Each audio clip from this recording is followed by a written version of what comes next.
اتباع اور تقلید میں کیا فرق ہے؟ صحابہ اللہ کے نبی صلی اللہ علیہ وسلم کی تقلید کرتے تھے یا اتباع؟ اس پہ کافی نزاع ہے کہ کیا اتباع کے لیے تقلید کا لفظ استعمال کیا جا سکتا ہے یا نہیں۔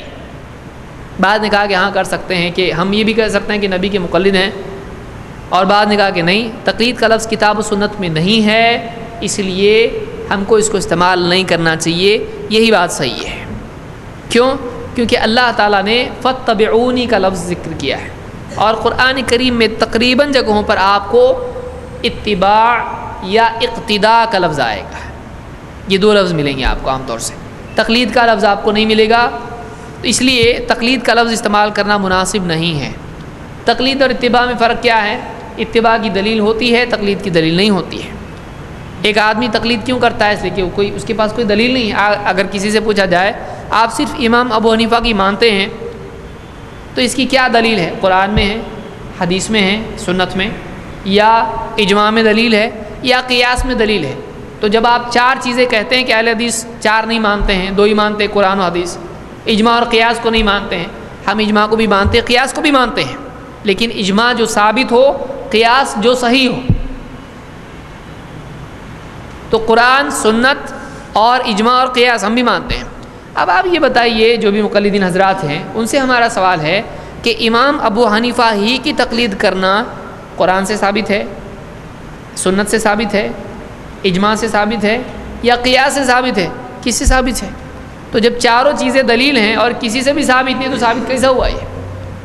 تو یہ مسئلہ ہی ثابت نہیں ہے، تو اس کی کوئی دلیل نہیں ہے۔ لیکن علماء سے پوچھنا ثابت ہے۔ اللہ نے کیا فرمایا؟ فَاسْأَلُوا أَهْلَ الذِّكْرِ إِن كُنتُمْ لَا تَعْلَمُونَ، جاننے والوں سے پوچھو اگر تم کو نہیں معلوم۔ کتنے جاننے والوں سے پوچھو؟ ایک سے یا کئی سے؟ تو جاننے والے سے کہا یا جاننے والوں سے کہا؟ جاننے والوں سے۔ پھر کیا جاننے والوں سے؟ علم کون سا ہے؟ کس نے چھوڑا علم؟ نبیوں نے۔ تو جو نبی چھوڑ کے جاتے ہیں اس کو علم کہا جاتا ہے، واقعی علم وہ ہے۔ تو نبی کیا چھوڑ کے جاتے ہیں؟ قرآن و سنت۔ میں اپنی بات کیا چھوڑ کے جا رہا ہوں؟ سمجھ میں آیا؟ دیکھیے ایسا آتا ہے، ایسا جانا چاہیے۔ تو وہ علم ہے، تو اس علم کے حامل جو علماء ہیں ان سے پوچھے، تو ایسے عالم سے ہی پوچھے جو قرآن و سنت سے بتاتا ہے، نہ یہ کہ فلاں عالم نے یوں کہا ہے، فلاں عالم نے یوں کہا ہے اور کوئی دلیل اس کی نہیں ہے۔ تو یہ طریقہ ہمارا نہیں، اس کو تقلید کہتے ہیں، بلکہ اندھی تقلید ہے یہ۔ بعض علماء نے کہا ہے کہ تقلید اس صورت میں جائز ہے جب کہ کوئی اور راستہ نہ ہو، تحقیق کا بھی آدمی کے اندر کوئی اس کے پاس راستہ نہ ہو، تو ایسی صورت میں ایک آدمی کے لیے تقلید ویسے ہی جائز ہے جیسے حلال کھانا جب نہ ملے تو مردار جائز ہو جاتا ہے۔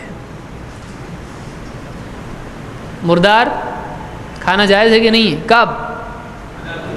جب آدمی کو اس کو جان بچانے کے لیے مجبور ہو جائے، ابھی وہ تحقیق نہیں کر سکتا ہو، تو ایسی صورت میں اس کے لیے کیا ہے؟ مردار بھی وہ کھا سکتا ہے۔ تو تقلید ایسی صورت میں اس کے لیے صحیح ہے، کیونکہ اللہ نے ہم کو اس علم کی اتباع کے لیے کہا ہے جو اللہ کی طرف سے نازل ہوا ہے، تو یہ اللہ کی طرف سے فرض ہے، اللہ نے اس کی اتباع کے لیے کہا ہے۔ کسی فلاں ابن فلاں کی طرف ہم کو اللہ نے نہیں بھیجا ہے۔ اور علماء کا بھی مقصد اس علم کو پھیلانا ہے، نہ کہ اپنی بات دینا ہے۔